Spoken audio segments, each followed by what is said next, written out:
Alors, pour rédiger une annonce, déjà, il faut mettre en valeur son expérience, ses diplômes s'il y a. Bon, quand c'est des matières scolaires, généralement, il y a des diplômes qui correspondent. Après, quand c'est de la musique, du sport, c'est plus du savoir-faire. Et quand c'est le bien-être, même du savoir-être. Voilà, c'est surtout ça.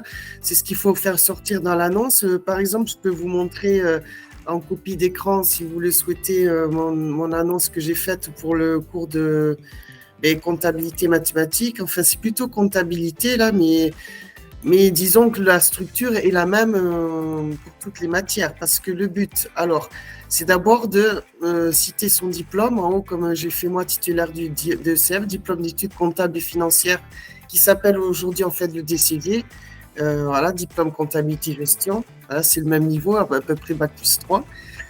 Et donc après, je précise ce que j'apporte aux élèves, c'est-à-dire qu'est-ce que j'apporte, est-ce que c'est de la comptabilité pure, autre chose, ça correspond à quel niveau et à quelles études, parce que le but c'est de s'adapter au projet de l'élève.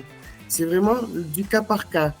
Ce qui est intéressant dans les annonces et dans les cours particuliers eux-mêmes, c'est justement que c'est très varié, d'un polyvalence, on ne s'ennuie jamais parce qu'on va s'adapter aux élèves. Moi, j'ai montré, par exemple, là, grâce à mon diplôme de comptabilité, je donne des cours de comptabilité générale, mais aussi d'analyse financière et même de bureautique, parce que dans les études, notre formation comptable, on utilise les logiciels Word, Excel, même PowerPoint, et après, maintenant, aujourd'hui, Google Chrome et tous les réseaux sociaux, et ainsi que les plateformes.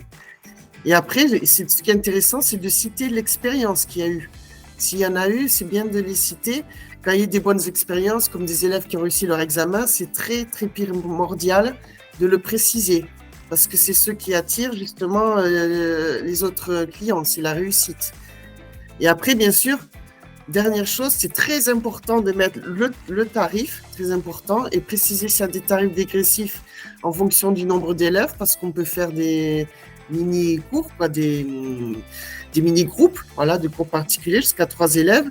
Et aussi, quand il y a des packs de 6 heures ou 10 heures ou 20 heures ou un forfait trimestriel, c'est très important de préciser aussi parce que pour ceux qui veulent s'engager sur la durée, ça les motivera. Par exemple, pour préparer un examen. Un qui est en cours d'année, un élève qui a du mal à préparer son bac STMG ou son BTS et qui se réveille en février en disant aïe, aïe, aïe, aïe, je vais me planter le dernier trimestre, il peut prendre un forfait à 20 € de l'heure, à l'équivalent de 20 € de l'heure le dernier trimestre, sans compter les vacances, même s'il prend des cours pendant les vacances, c'est un forfait. On compte un nombre de semaines multiplié par 20 €. Et voilà, donc ça veut dire que c'est intéressant parfois de s'engager sur la durée. Donc voilà les 4 points pour à faire sortir sur une annonce: le diplôme, l'expérience.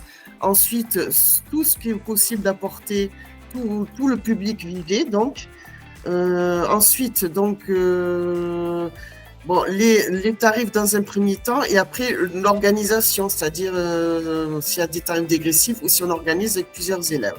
Voilà en gros pour l'annonce. Voilà, vous l'avez vu, l'annonce, j'ai mis les tarifs dégressifs, j'ai mis mon expérience et mes diplômes.